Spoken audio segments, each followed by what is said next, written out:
My kids, I talk to them every day, and it's, as a mom, it's really breaking my heart. Seeing my kids crying, telling me, "Mom, please come. Mom, please come," and I cannot come home. I really want my children, you know. A small child, mtoto wa 7-6 years akikwambia, "Mom, I pray every day before I sleep. Mungu alete mamangu." Imagine how I feel. I know, seeing my kids. It's heartbreaking as a mother. For my kids, what I grow up wakiwa very traumatized. Already they are very traumatized. Wanakuambia, "Mama, usipokuja sasa sisi tutajiua."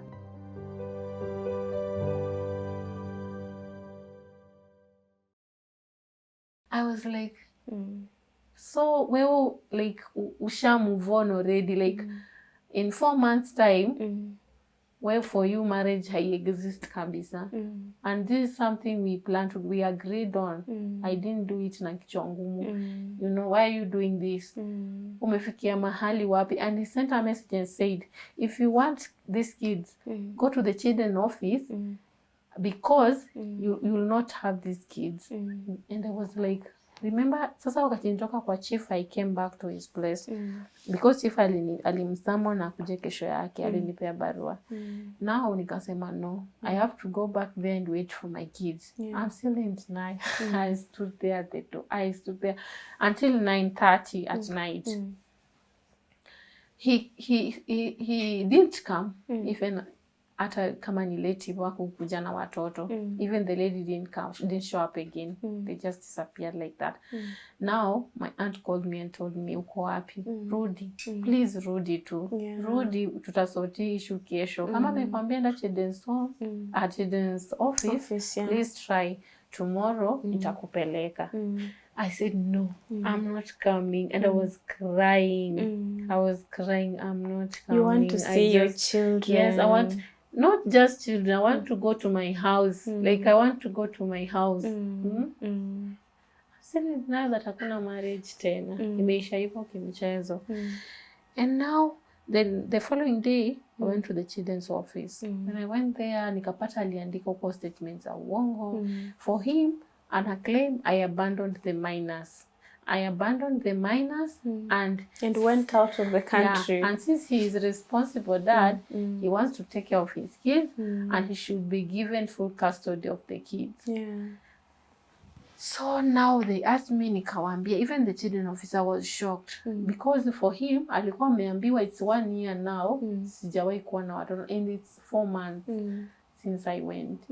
And she was also told, I've never supported my kids in any way.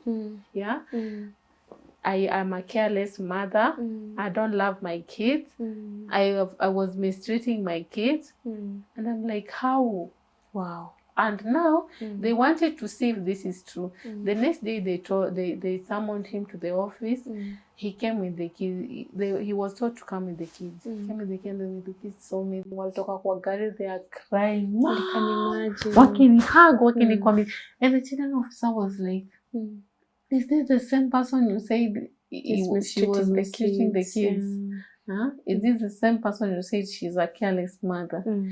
And I showed her the pictures since I gave birth to my kids until place wamefika. I showed her the messages I've been supporting my kids. I showed her messages of how I was communicating with my kids every day. Wakati ule msichana mwingine alikuwa wa kwanza. Every day. Wakitoka shule, wakifunga shule, I was calling like 10 times a day, you know, just to talk to my kids. In fact, it was good now because it wasn't just calls, because I wasn't recording calls. My phone wasn't able to record calls because uko nilifika na network ilikuwa na issues kushikanisha kwanza. We were just doing voice note. Now the voice notes were there. Children saying, "Mommy, we love you. Please buy for us this." And I say, I will send money. And to confirm, kuna messages inaonyesha nimetuma immediately, you know. And now the student officer said, "Okay, iteni watoto ndani, niongee na wao, nisikie wanataka aje." The kids said, we don't want to live with mama alone or dad alone. We want to live with mommy and daddy together because we love mommy and we love daddy, you know. And the other one says, I want to live with mommy. I don't want to live with daddy. The other one wants the family together. And that's what my kids have been saying to date. No, the guy now amekuwa. Okay, for me, I came to realize later, he was doing all that because for him alikuwa na feel, kama nitakuwa kwa life yake, nitamblock kwa hiyo relationship yeye anataka try to create. You know? Now he is a guy in love. Hakuna kitu yote anafikiria even the welfare of the kids. How will these kids feel when this family breaks? No. For him, ana try to protect the other person in the picture. You know? And now the dramas that began that day, the real drama. Because now immediately tulikuwa tumeambiwa turudi date fulani. Now it was on Tuesday. We were told to come back on Friday. Since hatuja agree, tuambie children visa tumemamua aje. If we want to stay together and take care of the kids, or if we want to part ways and watupange venye tutalea watoi. Before even hiyo date ifike, he had already alishanitumia nini ya kotini, like order, court order, inasema he wants full custody. Now nikatumia nini for Milimani court. And now I was like, what? Tumefika mpaka kotini. Wow. Yeah, I was shocked. For me, I was like, where am I going to get money to fight this? Where? I don't even have a job. I don't know where to start even life. I don't know how to figure even me myself. I don't know how I will take care of myself. I don't know where I will start. Since hata kazi huko sijafanya for long, I've not been able even to save. What am I going to do? So you've been served. I've been served. You have a pending meeting at the children's office. I have a pending meeting at the of which it cannot go on because now how ni kama washamalizana. Now I have to deal with the court. Something that I've never imagined in my life that I will have to deal with. So what did you do at this point? Now I just went. That time I went to church. I was served at it was on Sunday. It was on not Sunday. It was on. I was served on Friday, I think. Day sasa tulikuwa twende huko kwa children office, I think. That the day he served me with the court order. I sent via WhatsApp. And I was like, when the message popped up on my phone, nili feel like naota because siku imagine tutafikishiana hapo. I said, ini ukweli ama maybe I'm a forge too. For me, for some reasons I felt maybe I'm a forge too. It was true. It was happening. And that was the situation. And now I have to look for a lawyer. Where am I going to get money for a lawyer? Yeah. And you don't have a job. You don't leave alone finding a lawyer. I don't know how someone goes about it because I've never sijawahi jua mambo ya koti inaendanga aje because I've never handled one. I don't know what to do. Now I had to go back to my people now and tell them this is what happened. And they were like, why didn't you talk? When I went through the court order, accusations were, I don't know niseme nini. What were you being accused of? I was being accused of violence. I was violent. Now anything alikuwa ananifanyia alikuwa ameitana against me. Sasa ni mimi. I was accused of abandon the minors. I was accused of destroying his car tire. There was a time we had a fight. I went and destroyed this car tire. He was accusing me of being verbally abusive. He was accusing me of hurting him to the extent that he went to the hospital. Nilikuwa nimemuumiza kifua. mark you, this guy has never gone to the hospital. First of all, huyu mtu ni mkubwa sana kwangu. I don't think I can, even the time alikuwa ananipiga, for me nilikuwa natoka, yani nilikuwa akishamaliza nilikuwa nakimbia, yani najitoa. Ndio maana hata niliacha watoto the first time, because now sitaweza kupigana na yeye. I think first time, you know, the more somebody anakufanya pia wewe unakuwa strong, unajidefend. The only time I defended myself was the day alikuwa ananipiga. I think nilipata akichat na rafiki yangu fulani on Facebook. So I went to the messenger. I think simu yake ilikuwanga ever na lock. Lock WhatsApp, kila kitu iko na pin yake. Yani kila app iko na password. Iko secure. Iko very secure. Now he was seated, alikuwa amekaa hapo sitting room watching news. Akiwa ameshika ile simu, usingizi kampeleka.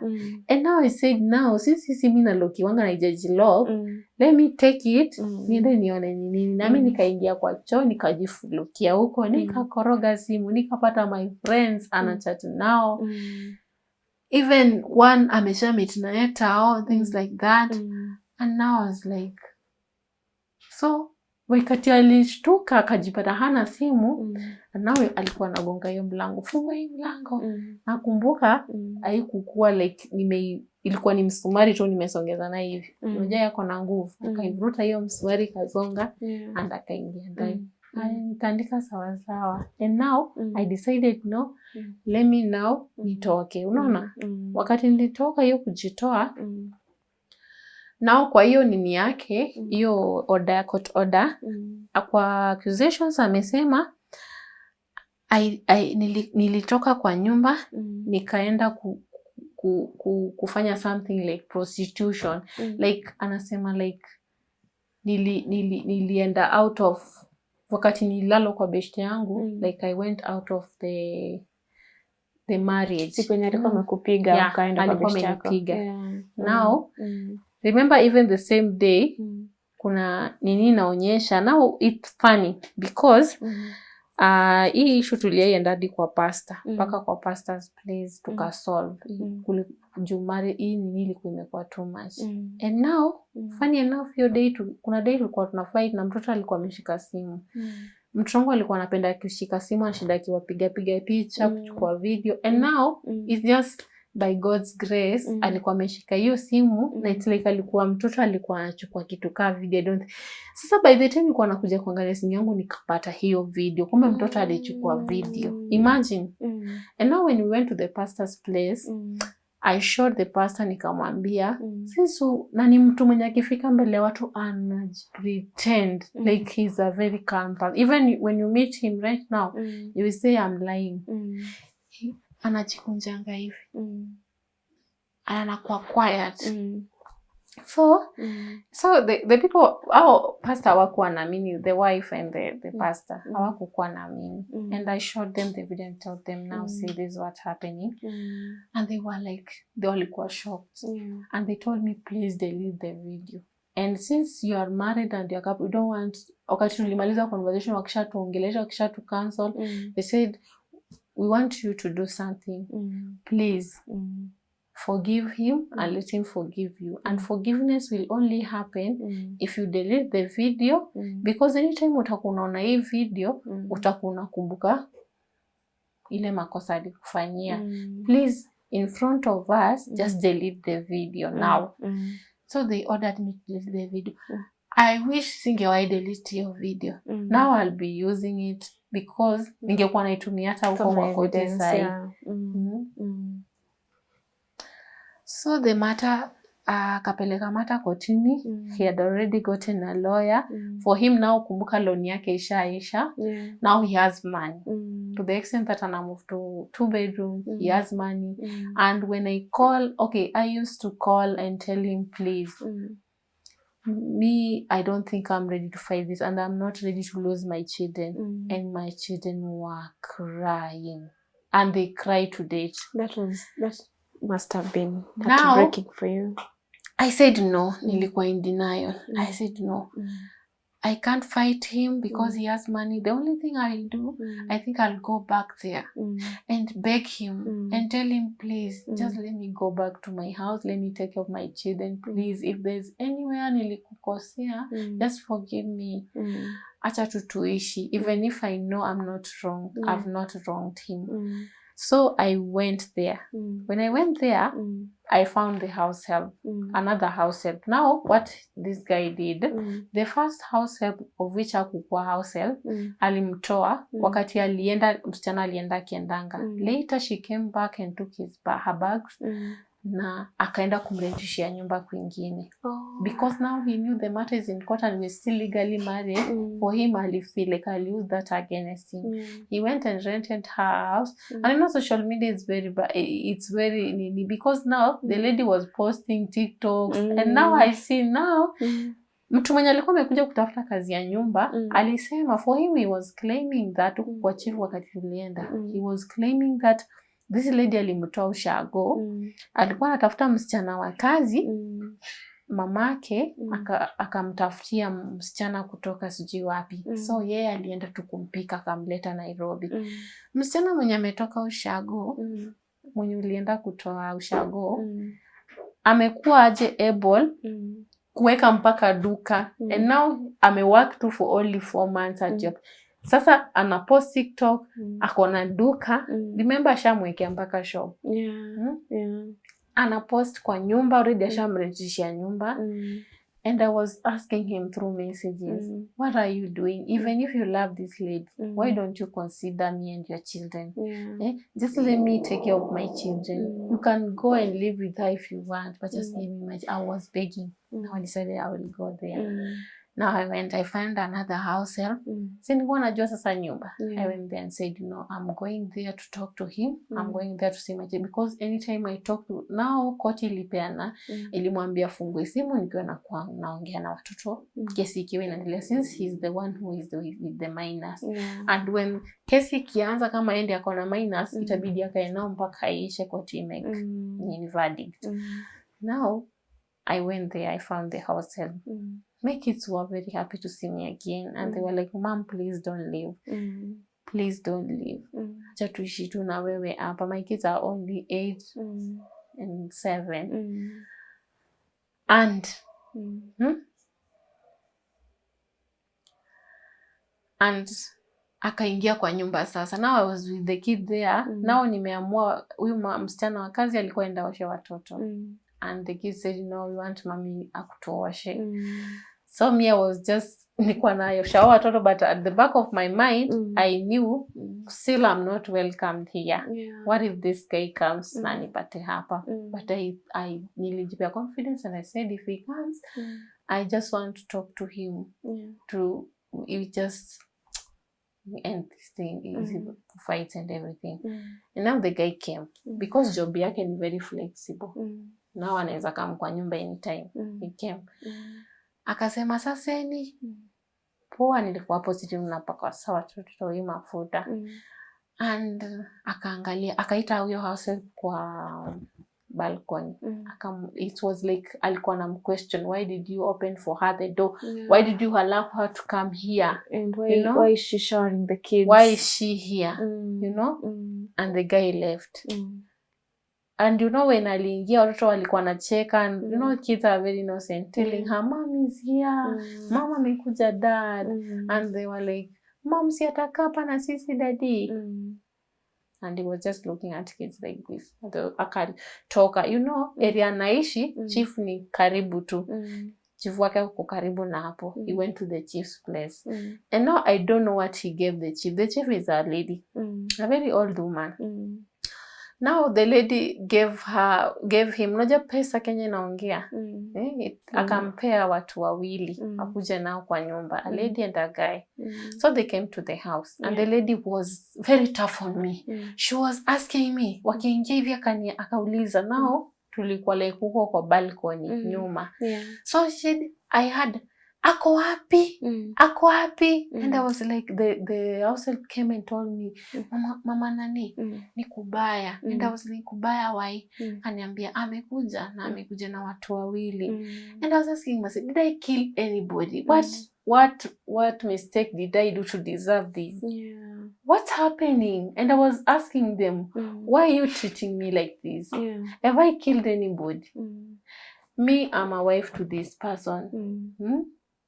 Tumekuwa tukiishi pamoja. And it was an agreement for me. And why is he doing this? What mistake have I done to deserve this? Yeah. I was crying, like nilikuwa nalia and my kids are crying. And now the lady was tough. She's saying, we don't want to hear stories. Just leave. Just leave. You are trespassing. Wacha koti verdict yake kwanza. And I was like, no, my kids, I talk to them every day. And it's, as a mom, it's really breaking my heart. Seeing my kids crying, telling me, Mom, please come. Mom, please come. And I cannot come home. Yeah. So, the guy now, the other, si walikuwa wamekuja na mwanaume na mwanamke. The man was like, but you know, the mwanaume pia ukuwa na heart. And the man was like asking him, so what do familia yako ikae? And the guy was like, no, this lady should leave this house. This lady should go. And the lady akaanza sasa kunidrag, anasema, it's either you leave this house pole pole ama tukutoe. In front of the kids. They don't even care how my kids are feeling. In front of the kids. In front of the kids. They started dragging me. Toka nje, toka nje. My kids were saying, no. Wanachukua slippers sasa watoto. Ni kama yani wanaona they are attacking their mother. Anasema, leave our mommy alone. If mommy is going, tunaenda na yeye. You know?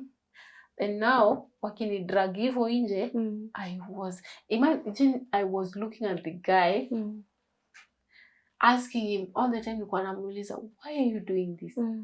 Why are you doing this? Why are you doing this? Is he saying anything? Nothing. He's just looking at me. So, what came to my mind was like, okay, I felt like, let me act like, okay, I wasn't going to kill myself. I was just doing that, maybe ingewa shock. At least waache watoto wangu wanio ama tuende ama wafanye tu something. Because now they have locked my kids in the house na padlock. Kids are crying there. Wanagonga hadi windows. They don't know what to do because wako paka wananiuliza kodisha, mama tufanye nini? Tupitie wapi tukuje? Tupitie wapi wametufungia? And I'm outside. And I acted like nataka kujirusha from the balcony. Although I wasn't going to do it. I cannot get myself. So I acted like I want to jump. So for me, I was doing that. Ndio nione atafanya nini. Like maybe hati yake ita change. You know what the guy was doing? He took his phone and he was recording me how I want to jump for evidence in court. And the other people when amekuja now, they were dragging, they were like kunisukuma kuniambia, please don't do it. Please don't kill yourself. Your children needs you. And the woman now alingiwa na heart. She started crying. She started saying, please, for the sake of your kids, don't kill yourself. Don't do this. Please don't do this. And she begged me, walinivuruda mpaka trouser ikaanza kuraruka. Wakiniambia tu, please don't. So we went to he told me, let's go to the chief and we talk. So tukaenda, tukiwa kwa barabara with the lady and the guy, even the lady mwenye alikuwa amekuja na even akiwa hashi hivyo. Kwa niambia, this is not normal. The way your husband is acting, it's not normal. Do you believe in prayers? Pray for your husband because it is not normal. How can your own husband, the father of your kids, aone watoto wana scream hivyo, wanaliwa vyote paka sauti inaisha, na anachukua padlock anawalukia kwa nyumba. Anawalukia ndani na wewe uko nje. Na wewe unataka kujirusha, he is recording how you want to kill yourself. So we went to the chief. When we went there, she started talking rubbish. She was saying things like, kwani wakati ulikuwa unaoleka kwa huyu mwanaume ulifikiria hakuna wanawake wengine? A man can marry even 50 women if he wants. Do you think you are the only woman that he should marry? Why are you forcing yourself on a man? If this man doesn't want you, leave him alone. Go focus. Wachana na watoto wasomesha walipie school fees. What's your problem? And I was asking her, watoto wenye wanalia hivyo. My own children, I should leave them na mwanamke mwingine awale and while I'm still alive and they're crying like that, mimi niende. Can you do that to your children? And she was saying, if you left them and went, and I said no, I went for work and kuna proof ya kuonyesha I went there to support my children. I went there to change their life. I went there to change our life. I didn't go there because I didn't want them or anything of that sort. And she was like, toka hapa, toka uende. Sitaki kusikia umerudi kwa nyumba ya mwanaume tena. I really cried. How did that make you feel? Nilitoka tu hapo, I went to a church somewhere and I cried. I really cried. I cried.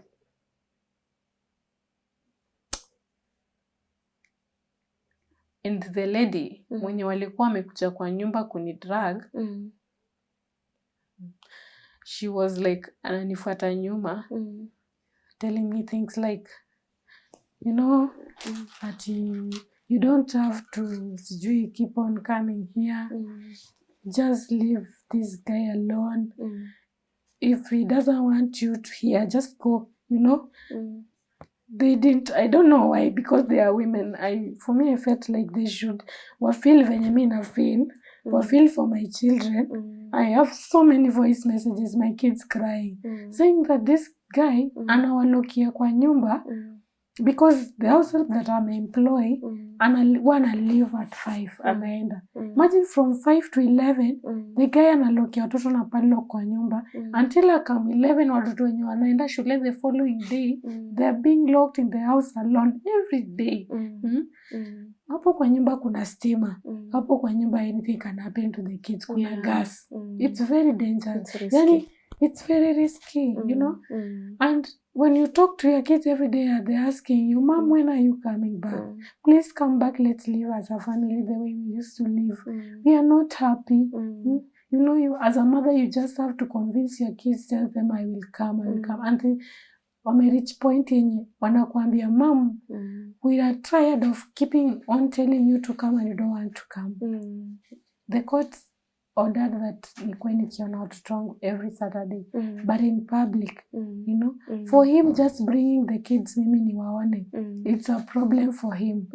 He causes a lot of drama akileta watoto to the extent that naogopanga now, because ikifika ni time ya kuachana na watoto, because you only live it in public. Ikifika time, because naachana kadhaa one nikiingia job. Nikianza kuachana nao, they cry, they don't want to go. And they are being dragged kwa gari by force waende. And you imagine how I feel. I know, seeing my kids. It's heartbreaking as a mother. For my kids, wata grow up wakiwa very traumatized. Already they are very traumatized. Wanakuambia, Mama, usipokuja sasa sisi tutajiua. You see? They told you that. And they're sending messages.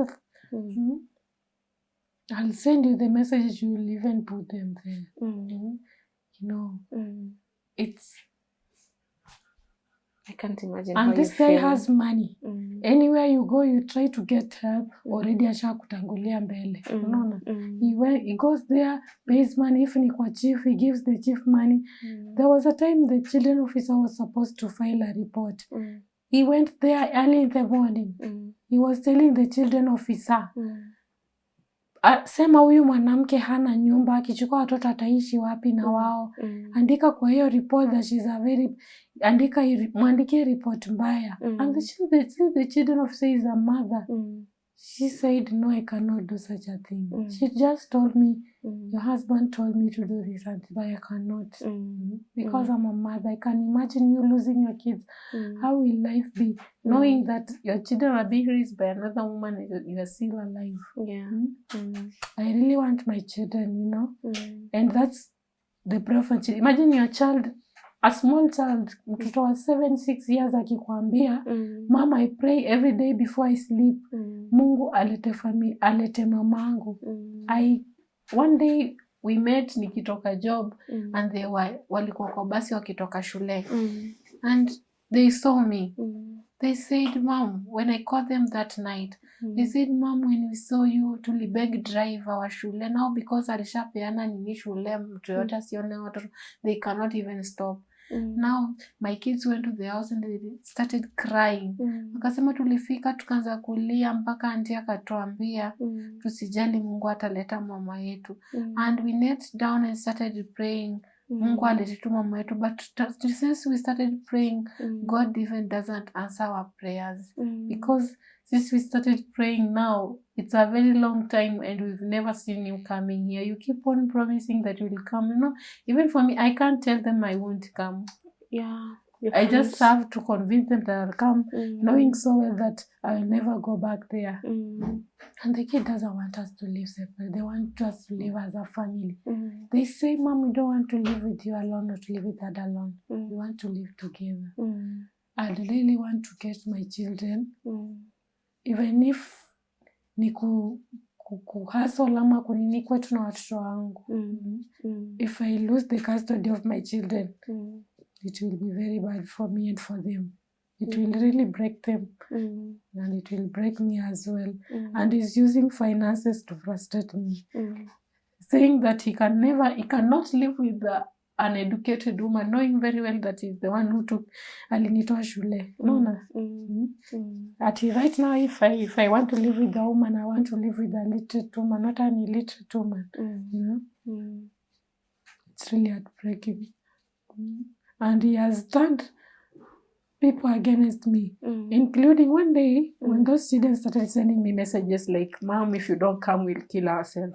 I decided now, since we have a church group, na wakukuwa amenitoa kwa church group, and I'm still there, let me communicate to the children, your Sunday school teacher, through the ladies group, and tell her when the children comes to church, to Sunday school, at least awaongelesha as a Sunday school teacher, awambie Mom will come.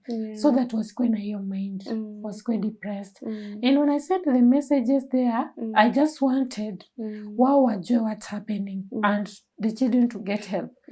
And funny enough, the pastor took the messages, knowing very well that that's my evidence in court, and forwarded it to the guy. And remember, this is a ladies group. I did that knowing very well we are ladies and we should protect each other. It's a safe space. And if it's a safe space, it's a church. Imagine the pastor taking the screenshotting the messages and sending to the guy. Wow. Now the guy started saying those are lies. How can children tell lies? How can children send messages which are lies? Children, they know what they are going through. They know what... My children nikimit nao wamekonda sana. And kuacha kufungia watoto kwa nyumba all that time without food. It's really frustrating. They tell you, Mom, unajua tunakanga hapo mpaka tunaanza kukunywa maji. Because now daddy anakuja late. Na kesho lazima tuamke kwenda mapema shule. It's really heartbreaking. Since I don't have, I don't, as I began, nilisema, when I began talking to you, I told you the only thing that I really wanted was to have a family. And when I gave birth, especially to girls, I really, nilikuwa natamani sana kukuwa na sisters. And now God gave me sisters. And now, since I don't have parents nor siblings, the only kids that God gave me, they want to take them away from me. I'm wondering, what am I going to do? No, it shall be well. It shall be well. It's really heartbreaking, but everything will be okay. Yeah.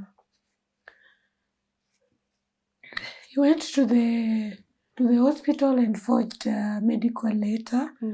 You went to the police station, forged a P3, saying that nilimuumiza. The dates are not even the dates that ameandika hapo, I wasn't even there, you know. The dates that amesema aliko hospitali, when I look at my memories na kwa pictures zangu, we were okay at that time. Ameforge everything and he has taken to court. And now He's just using money right and left and center to frustrate me, knowing very well that right now I'm not in a position to fight him. I'm not financially stable. But why would a father see his children crying in front of him every day on calls? Children even record themselves crying, and they send me telling me, "Mommy, please come home." He sees that every day. Even me, kwa hizo video calls, mi umuuliza, if your kids are crying in front of you, you know his house is an open kitchen. You see him just cooking peacefully. Kids are here crying, but for him, he doesn't even care. It doesn't bother him. It doesn't bother him. As a father who claims to love his children, how can your children be crying every day in front of you and you don't care? If you really love those children, for me, I feel like he doesn't love those children. He's just using them as a weapon to frustrate me. He doesn't love them. Because there is no way your kids will keep on crying like that. And one day I asked him, suppose even we uko mkubwa hivi, and every time uko live naonanga ukienda kuona mamako, what if one day you want to see your mother and somebody blocks you from seeing her? Hata ukiwa mkubwa hivi, how will you feel? I see you going up country kuona your mother all the time. What if one day ufike huko and somebody blocks you from seeing your mother, or your mother seeing you?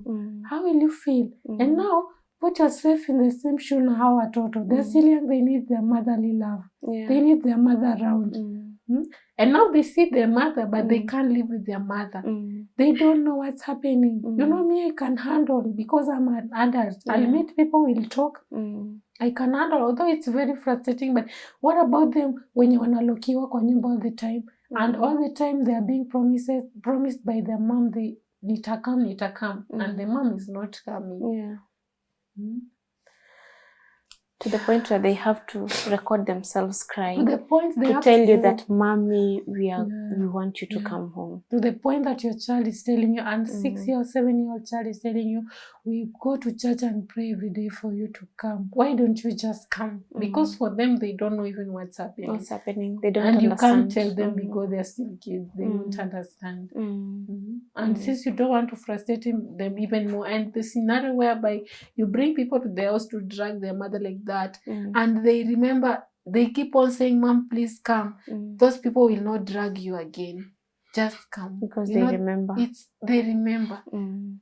They remember. And that time when that thing happened, my kids cried. I was told they cried the whole night with a neighbor. They cried the whole night. They were crying. And anytime they were crying, he was hitting them, telling them to keep quiet. You know? They're just kids. They don't know what's happening. And I really need my kids.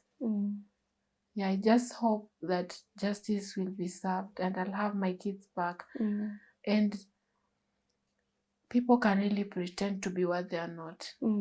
That guy, I feel like he ruined my life. And for him now, he sees me as somebody who is illiterate and somebody who is not his type. For him, he said that I'm not his type, knowing very well that he's the one who took me from school. I wasn't able to go to the next level. And now he says on course, "Why do you keep on telling me that I'm with Fulani? Those illiterate people like you, do you think I can deal with them?" Right now I deal with people with my class, not illiterate people like you. You know, and the kids are there, they're listening, they're hearing somebody insulting them. Wow. Somebody who claims to love them. It's really bad. That is really shocking. Somebody frustrating you, somebody treating you that bad, and then turning the whole thing against you. And now using the kids as a puppet to frustrate you even more. Frustrating with the kids more because they're the ones suffering now. It's really sad. I know that there's someone out there that is watching this, and I know that we cannot talk about this matter. We can't talk about what's before the court, but what kind of support would you like at this point? At this point, I just want, because I'm not, sijakuwa able kujisimamia since the time. I've just been trying to hustle. so that at least, because if I have to meet my kids, I need to have money, because I need to take care of 1 to 3. I need to, I've been supporting my kids even right now, buying them clothes, and because I realized that even at school I'm being told your kids are coming to school with tattered clothes, which are tattered. They don't even have shoes. You hear your children wanaenda kwa shule na sweta imeraruka, which means he's not even taking care of them venye inafaa, you know.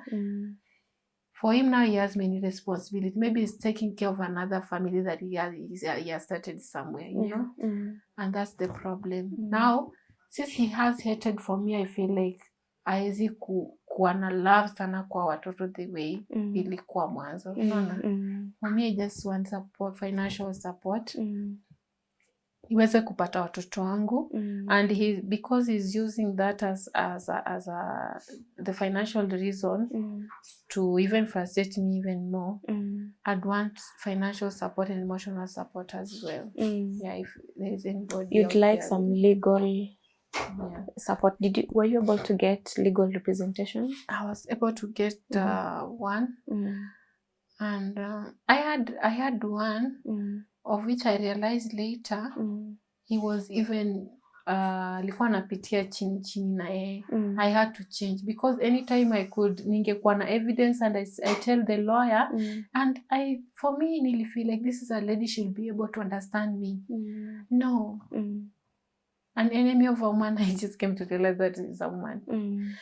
Because since they have the same tribe, I realized that anytime ningetumia that lady a new information nimepata or evidence, alikuwa na trash, ananiambia just leave it, it's not a must, just leave it, it's not a must. Even I don't know why we are even fighting, sending so much, like you are the mother, just get us custody. And for me, I was wondering, how are you going to get, you know, in court, it's all about evidence. Exactly. It's all about evidence. No matter the case, it's all about evidence. You know, she was like, it's not a must.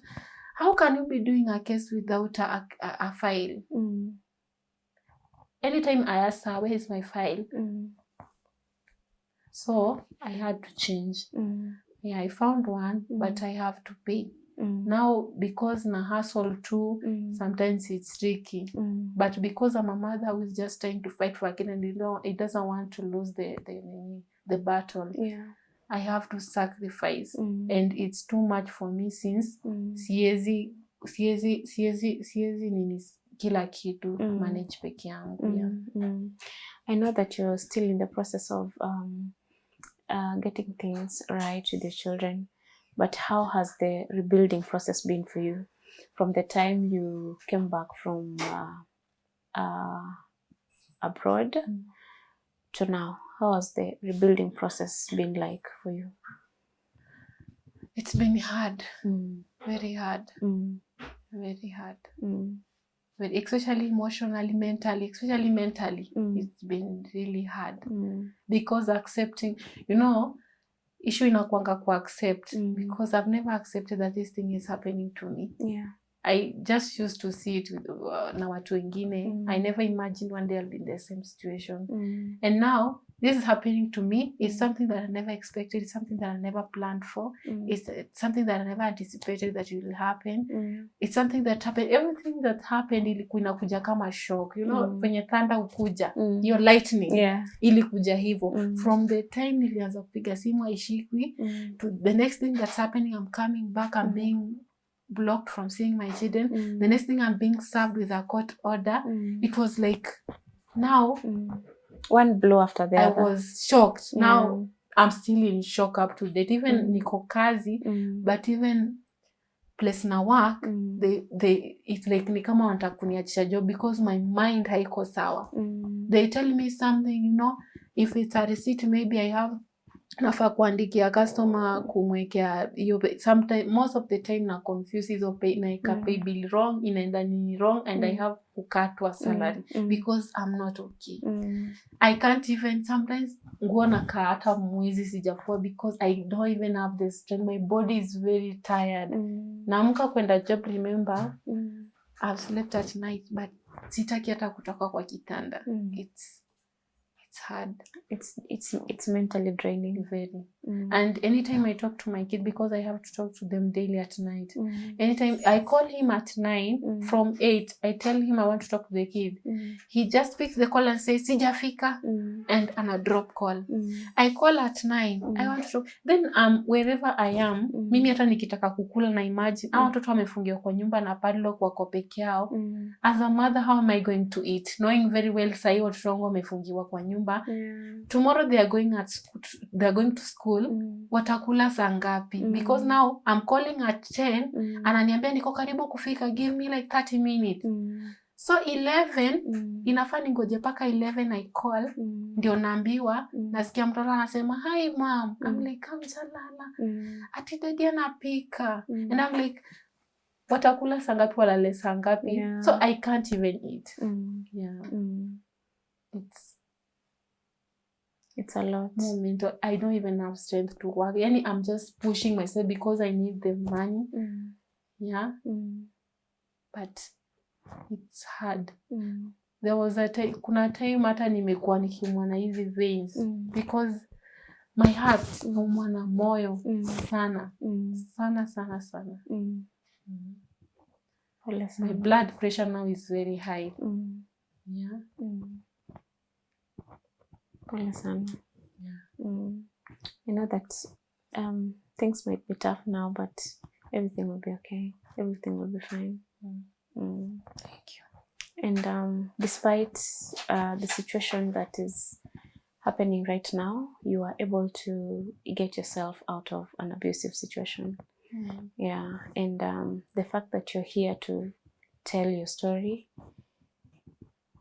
shows that you're a strong person. And I know that there's someone out there who is watching this right now in your exact situation before you left the country. What would you like to say to them? Okay, for me, the lessons that I've learned is that whenever you are in a marriage or you are going through something, please just let your people know what's happening. Even if you are at fault or not, just let them know what's happening with you. And the fact that you are married, never abandon your family. Your family will always be your family. You know, I usually feel like I abandon my own family. And for them now, they can't offer help fully because they feel like when I was there, I niliwachilia. Now, when I'm down, for them wanna judge you. When I'm down, now is the time that I feel like they are important. And it's not like that. They won't understand that I was just new to everything. Everything was new for me. And I was just trying to cope, you know? And I was just trying to protect my husband. I was just trying to protect my home. I was just trying. So, even now when he is accusing me of cheating, because that night I went and slept at my friend's house, they can't say anything because for them they feel like if I was okay with them, if I was going home that night, I should have gone there. Maybe they could say something now because they don't know what was happening, you know? And I feel like no matter the situation, never let anybody convince you to leave your children behind. I wish I never went. I wish I never left because there is nothing that I gained. There's nothing that I got from all that. I have nothing to show. And it's just I've lost. I'm the one who has lost. He convinced me to go, of which I felt even when I read at the airport and told him that Nini Jafika and it's taking long and everything because flight delay. He sent me money, which I have a message, and told me buy lunch. How can somebody mwenye mkono issues na yeye ama mwenye hataki utravel akutumia mpaka pesa ya lunch? So this guy was pushing me to go and I didn't realize that. For me, I feel like I should have trusted my own family more. I should have left my children maybe with my family. Remember, it's not like I was going kufanya kazi kubwa sana. Of which ninge feel like nita abandon family yangu. It was just kazi I was keeping, you know? And mahali nilikuwa nafanya kazi, you don't go anywhere mko tu indoors. Sasa hawezi sema I was cheating there. And you know, life kama place kama Saudi Arabia si kama huku Kenya. Unaona? When uko na freedom unasema you are moving around cheating, or you are just enclosed in one place, you know? When I came back that time I was very happy. I was saying now, unaona sasa umekaa sana bila mzee. Nasema even if he's not talking to me, let me go and bembeleze him tonight. You know, but when I came and he started acting like that, nilikuwa. So I had advice, never leave your children behind. I wish I never. I'm regretting leaving my children, and I never left them. I just left them with the wrong person. He convinced me of which for him alikuwa na plans zingine, but I wish I never left them behind. And I feel like for any woman out there who is going through marriage violence, and inaanza tu kama kitu kidogo hivyo, inaanza kama slap, inaendanga iki. So never assume, unasema because with time ina grow inakuwa kitu kubwa, you know. So anytime inaanza tu kidogo hivi, please take action. You know, for me, I took action. I trusted my pastor so much. I trusted the church so much, to the extent that when they told me delete the video, which I never did, now when ninatuma videos za messages za watoto kwa group and the pastor is behaving like that, it shocked me, because she knew what I was going through there. She had seen the video. Why is she doing that? And is she doing that because this guy is still in her church and I'm not there? He's giving their tithe and I'm not there. Even when I was there, I called her, I texted her, I told her, please talk to this guy. Tell him to please. When the guy took the matter to court, I told, because our pastor is a lawyer, I told her, please tell him to withdraw the case, because I am not in a position to pay a lawyer. I'm not in a position to fight the case. Please just talk to him to withdraw the matter. So she knew what was happening. I wish she was just mature enough not to, because hakumind venye huyu mtu atatreat watoto akirealize wanachukua simu yake wakijifanya wanaochi cartoon and they are sending me messages. You know? You know, sasa hao watoto walipigwa because why are they sending me messages? And now the kids were denied even before, they can't even watch cartoons on his phone. She didn't even think about it. So what I'm getting is you feel failed by the church. I feel failed by the church. I feel failed by the family from the guy's side. My family, even though I did whatever I did, even though I for some reasons niliwaachilia, they've been standing with me, you know, to the extent that me feel too, umai feel guilty, and then I feel failed by friends, because I came to realize that even people that I kept as friends, he was chatting with them, and anything I was sharing with them, if you are friends, I'm your friend, I'll tell you everything about me, about my marriage, about my man. So everything I shared with some of my friends, it was a friend, not friends. She went and told him, and it was like, even her, they were having something, and it was bad. You can imagine. I feel failed by people. I feel failed by women, mature women, even women who should understand how painful it is to give birth, even to carry a child for 9 months, and they are telling you, why don't you just leave these kids to be their father? Is it a must that you keep on following this guy or the man? You just get another man, you just get other children. What's that? You can never replace a child. Never. True. You can never. You can replace a man, you can replace a woman, but a child you never. That's why even mtu akizikata mtoto sahi, she will never say ati huyo mtoto alienda kina. She will keep on remembering her child who died. True.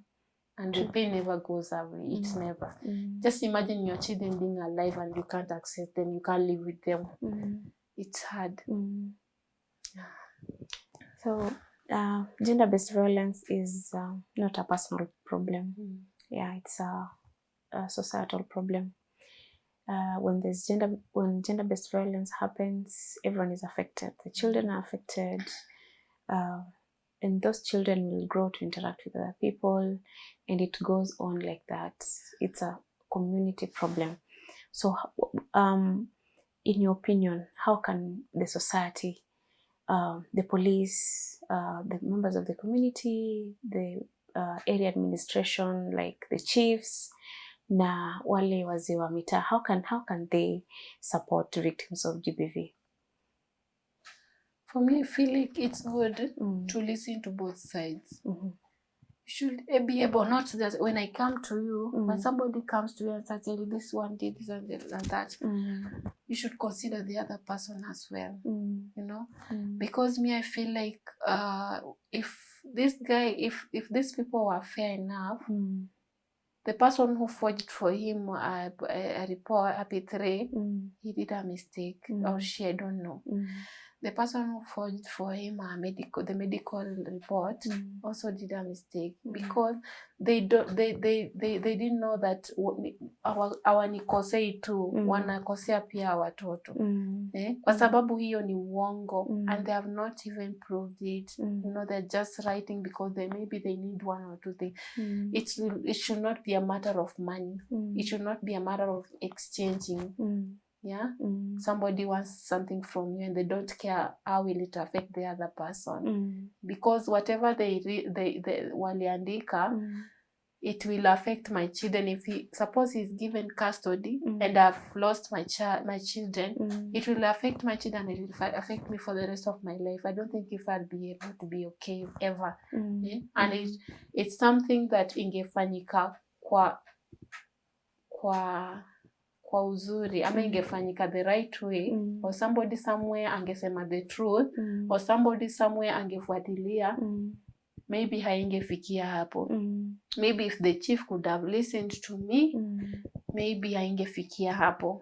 Maybe hangepea ujamaa kiburi ya kubehave hivi. I think that those people should really take into consideration the other person. I think it's okay to call the two parties na wasikize from both sides. If they had listened to both sides, it would be okay by now. Yeah. And I feel like if situation matakama yo, if it comes up, I think that before taking any action,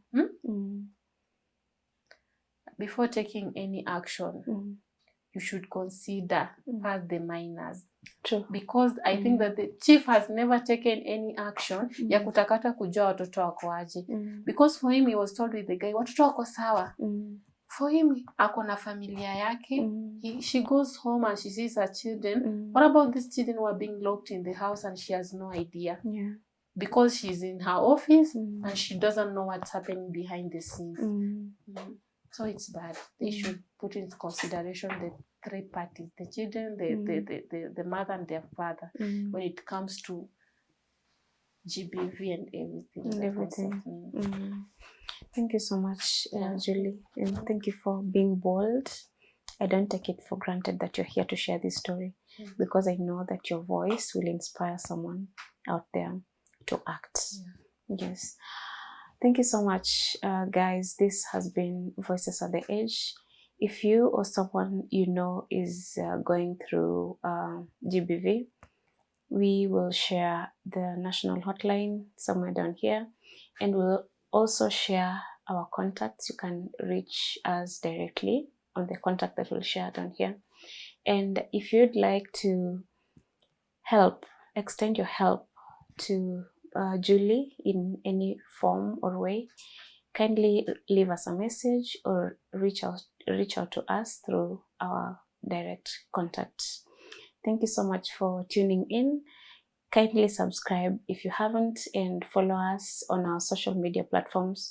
We go by Voices at the Edge. Until next time, bye.